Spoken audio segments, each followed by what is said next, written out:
This video, I'm going to show you shadow work and the law of attraction. I'm going to show you how you may be attracting things depending upon your shadow. I'm going to show you how to bring these things into the light and how this changes everything. Welcome back to another video. My name is Odin beget, and I help people expand their consciousness.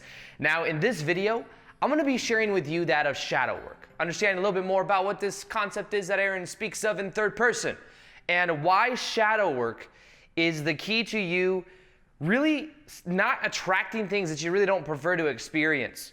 A lot of it actually has to do with the identity. And this is something I've realized more and more over the last 2 or 3 years I've been making YouTube videos. As time goes on, I realize how important the shadow self is and your self-image. There's a little bit of both, your shadow self and the self-image. Now, here's what I've become to realize, okay, is that there's different levels of my own personality and different levels of my own shadow that have been bringing things to my awareness. And let me share with you a little bit about what that is. Now, for those of you that don't know what a shadow is, the shadow is the part of us that's unconscious, the part of us that we're not aware of. And many times the shadow has kind of a negative connotation. It's the unconscious part of us that is many times projected out. A lot of times people will actually perceive in other people parts of their own shadow. For example, I get pretty irritated when somebody says they're going to be here on a certain time. For example, my lawn right now is pretty long, and I pay a person to come here once a week to trim the grass. And I'm wondering to myself, well, I've been paying weekly, but yet last week he didn't come, and maybe he didn't come a couple weeks ago, and why am I paying if it's not being done on time? Now, another aspect of it is he says he's going to come every Wednesday. Today is Wednesday.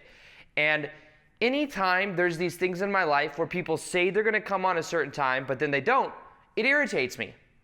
And this even has to, there's another aspect of this as well. There's a guy that comes over, like a handyman.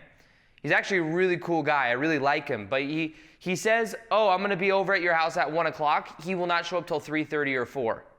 And it's always like that with him. Maybe that's a story I tell myself. I don't know. But anytime I have to be very firm with him. I said, okay, if you're going to be here at 1, then be here at 1 because I'm going to be going somewhere. And I can leave him at my house to do work, but I need to show him what it needs to be done. You know, whether it's hanging up something or whatever it is. But that really gets under my skin for some reason. Now, that's part of my own shadow because I myself sometimes don't show up on time. I know sometimes I'll go work out with Victor. We'll say, okay, let's show up at 12 o'clock. I'll roll in at 12:15, 12:30. So that's part of my own shadow. I'm aware of that. Now, when you become aware of this is when you bring the shadow into the light.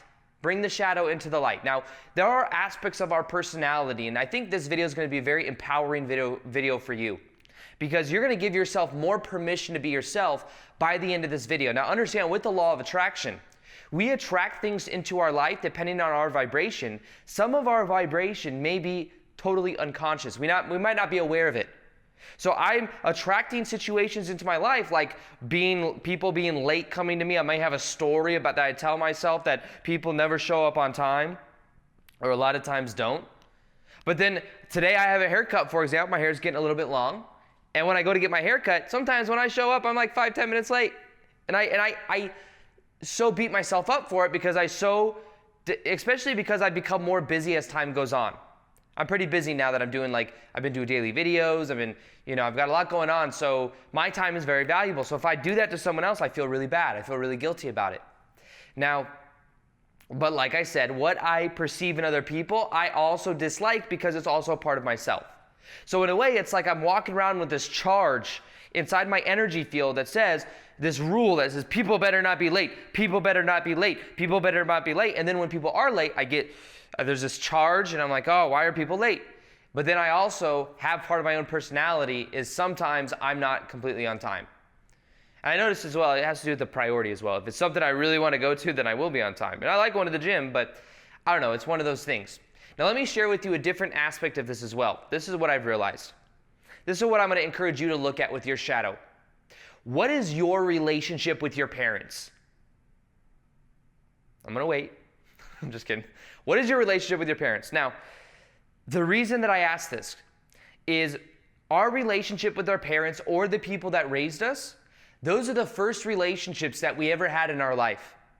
Those are the way that relationships that we had with them, in a way, very much influence the way that we relate to self, the way that we relate to ourselves, and the way that we relate to other people. Now, let me share with you an aspect of my own shadow that I've become aware of over the last, honestly, like 4 or 5 days. I've really become aware of this, and I'm really being proactive at bringing this shadow into the light. So, many of you know my story. I know I say my story in almost a whole bunch of videos because I'm trying to show people a lot of times that, you know, you can go through these things, you come out on top, you come out more powerful, you know what I mean? Now, just part of my story, growing up, between the ages of 7 to 15 years old, I had an abusive stepmom in my life. She was very controlling, she was very manipulative. And my dad's a fire investigator. He wasn't home very often, so me and my brother had to deal with her. And we weren't allowed to have friends, we weren't allowed to watch TV, we weren't allowed to go to school activities, we had to earn it. She was physically and mentally abusive. So she was a very dominant female.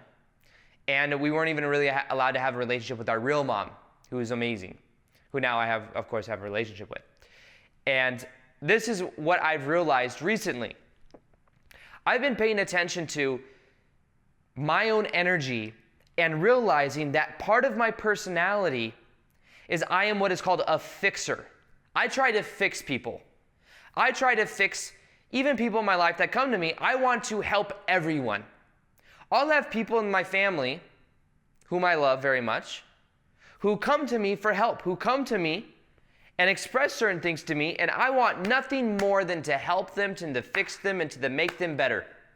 Whether that's giving them money to help them get back on their feet, whether that's helping them emotionally and helping them move through things. I realize that this personality trait of being a fixer comes a little bit from my dad. My dad is a similar way. My dad is the nicest guy in the world. He will do anything for his kids, and he has in many situations. However, a lot of times he doesn't take care of himself. When I say that, what I mean is there'll be things he wants to do. He will put everything on the back burner for everyone else. Great guy, but sometimes the answer is for him to have more of a firm mentality, have boundaries. But in a way, he let the ex-stepmom run the show back in the day. He didn't have as much boundaries. He didn't have the boundary to say, these are my kids, do not treat them like that. He didn't have that boundary. Or to have the boundary to say, this is what I want. It was in a way, just let her run the show. Now, me growing up, I noticed this in him, and I had the ex-stepmom in my life for 7 to 15 years old, so I developed a personality trait of becoming a people pleaser.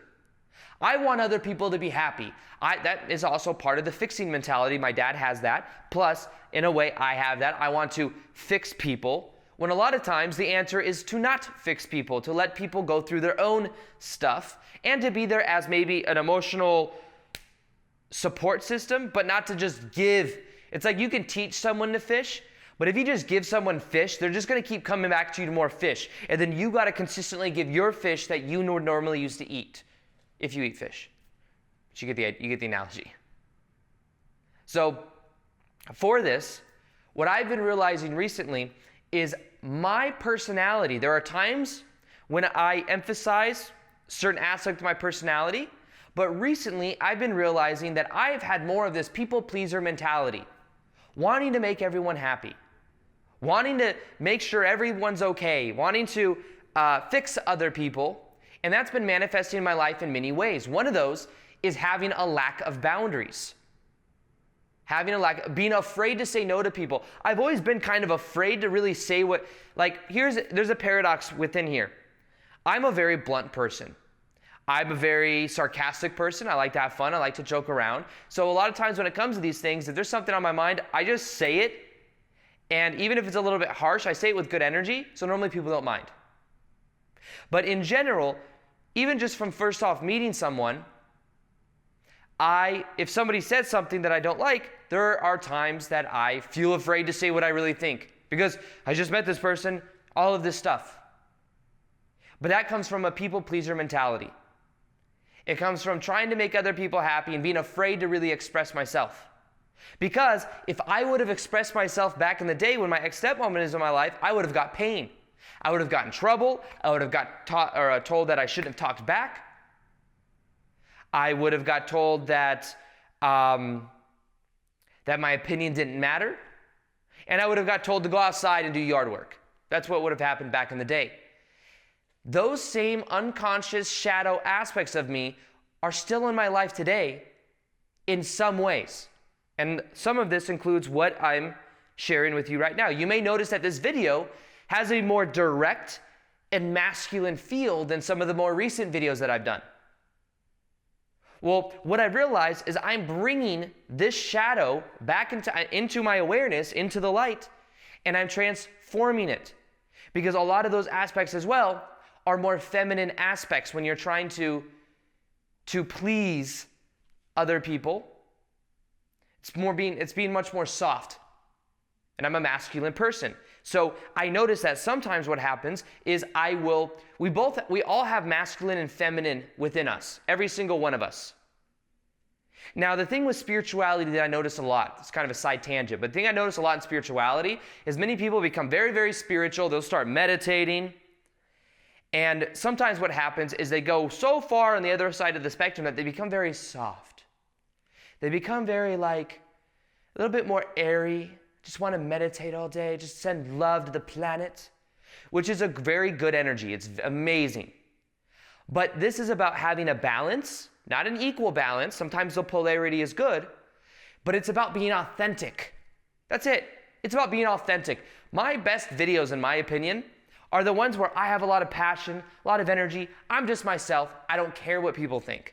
That's when the energy is the best. That's when you could probably feel my energy is the best, or at least you feel the most energy. Now, there are times it goes to a different way. Maybe I'll just be more flowy. We all have masculine and feminine aspects within us. But I find that I am most comfortable when I have the kind of energy that I have in this video right now, which is more based on a predominant masculine energy, which is more direct. Doesn't have to mean masculine is male and feminine is female. Masculine is direct. Masculine is decisive. Masculine just doesn't care what people think. Feminine is more open-hearted. It's more flowy. It's more empathic. They're both just as, not one's worse than the other. But what I realized in myself is when I was growing up, I was observing my dad, and I had a very masculine female in my life who was my ex-stepmom, who was in a way like an army sergeant. Sergeant? No. Army sergeant. Sergeant. I think that's the word. Very strict, very regimented, very angry all the time. So I would, because I resented my ex-stepmom for many years, I would do my best to be the opposite of that. I don't ever want to be that manipulative and mean to people, and I'm seeking validation from people. Oh, if I just do enough. I've always had that mentality as well. When I have, like friends, I do a lot to add value to them, as if I'm not good enough already. I'll either give them things, and I realize this in relationship as well. Buying someone a whole bunch of gifts, and then realizing that doesn't really mean anything other than the meaning I put in it. Yes, it can be a nice gesture, but not everyone's love language is gifts. But it's also emphasizing that I'm not already whole and complete. Not that I'm not going to not give gifts in a relationship, but do you see what I mean? The people pleaser mentality is an aspect of my shadow that I wasn't really aware of. And because I was afraid to speak my truth, afraid to say what I really think in many situations, I am then not being in integrity to who I really am and to what I really feel like saying. So those shadow aspects is me being a little bit more passive, me having a more feminine edge in many situations, me being not this direct, focused person. Of course, there's a balance of this. I love the business aspect of what I do. I love it. I love doing events. I love doing so many different aspects of this. I love it. But it's a very masculine thing, and there are times that I want a more feminine, like at the end of a long work day, the last thing I want to go do is something else that's very logical and masculine. Maybe I just want to relax. Maybe I want to get a massage. Maybe I want to just chill and not have a direct focus on an intention behind what I'm doing. But what I'm realizing about myself is I'm becoming more aware. I'm going to share with you the answer to this process here in a minute. I'm becoming more aware of these aspects, bringing them into the light, and then they don't have as much, I'm integrating it. I'm not resisting it. It's not like the answer to this is I go around just telling everyone, you are this way, pointing my fingers. It's more so I integrate and I realize what's authentic for me, and I express myself when I want to express myself. I'm more detached from outcome. I'm more in my own frame. What I've realized over these last couple months is sometimes I get out of my own frame of reality. I start adhering to everyone else's intentions. And I become more like a leaf in the wind more than having my direction. The most successful I've been in my life, the most happy I've been in my life, the most myself I've been in my life is when I am in a certain direction and I am exuding my masculine frame. Now, this is the key to this process. We all have different aspects of our personality. What I would encourage you to do is to bring some of these into the light, and then to start giving yourself more permission to be you. The real you, not the mask you. Not the mask you. The mask you is the one of the kind of person you think you should be. The kind of person that you become maybe because of your relationship with your parents. Maybe some of those are positive things. But be aware of the personality traits of your mom, the personality traits of your dad, their interaction with each other. Be aware how that shaped the way you see relationships, the way that you see yourself. And by being aware of that, you can then see, did I take on certain traits? Maybe we're in 2019 now, so when we talk about feminine, masculine traits, it could be a touchy subject for many people. We all have masculine and feminine energy within us. The key is being aware of which is your dominant frame, which are you more polarized to, and become aware if you're wearing any masks, depending on your childhood experiences. Whether you became a people pleaser and you started to take on these more feminine roles as a guy because you're trying to make everyone else happy. That's not even really who you are. You are a being that's not afraid to put out your thoughts, express yourself.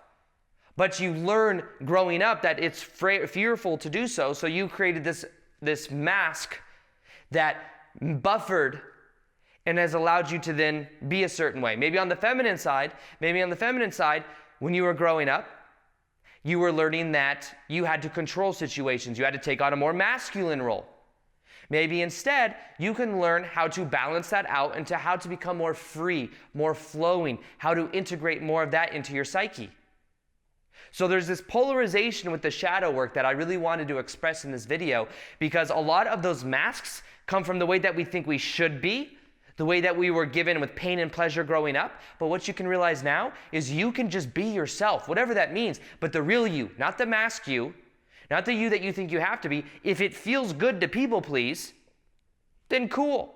Me, I realize that that's a mask, and that's something that's not really taking on everyone else's problems and trying to figure it out myself isn't really my passion. And now that I'm more aware of it, the energy has shifted within me. Now the energy is flowing much easier. The videos I'm doing are much more in alignment with the way I prefer to do videos. So I feel more in alignment than ever, and I can just give myself permission to be myself. If there's something I want to say, I say it. If there's something I want to do, I do it. I'm in my own lane, and that contains a certain level of gravity. Plus, I now have better boundaries, and I don't feel guilty. I used to feel so guilty about boundaries. Like, oh, this is what I want to do. Oh, what do you think about that? Is that okay? Is that okay? I know. No, now it's just this is what I'm doing. I have self-compassion. Doesn't mean that I'm shutting off this feminine side of myself. But for now, what I'm focused on is really integrating. With shadow work, it's about integrating these unconscious parts of myself so that I can start to attract things into my life that are more in alignment with the way that I prefer to be. So the law of attraction and shadow work, we always attract to us a reflection of our vibration. Part of our vibration may be unconscious. The key is becoming aware of these masks, these stories we tell ourselves about who we are. And as we become aware of these unconscious stories, we then are able to bring the shadow into the light. We're then able to integrate these different darker sides of our personality so that we could be more at our core. So by realizing this and being aware of it, that's where the power is. Now, as I explain this story right now, what you'll notice is that a lot of this has to do with patterns of the past that haven't been completed. There is a completing the past meditation that if you listen to for 21 days, I think it will transform your life. Read the comments in this video to see what I mean and see what is possible. It's going to be right in the top of the description box below. Listen to it for 21 days and watch what happens. When you complete the past, you no longer repeat it, and most of the negative patterns in our life come from feeling unworthy. So this meditation will help you to complete that past. Also, if you haven't already, the only way, I don't know why YouTube does this, but it does. The only way to see the daily videos on YouTube is to hit the notification bell. I have a lot more good stuff coming. I'm excited to share it with you. If you haven't hit the notification bell yet, you can hit it somewhere right below. Other than that, I hope you enjoyed this video. Feel free to like it if you liked it. Subscribe if you haven't already. And as always, peace, much love,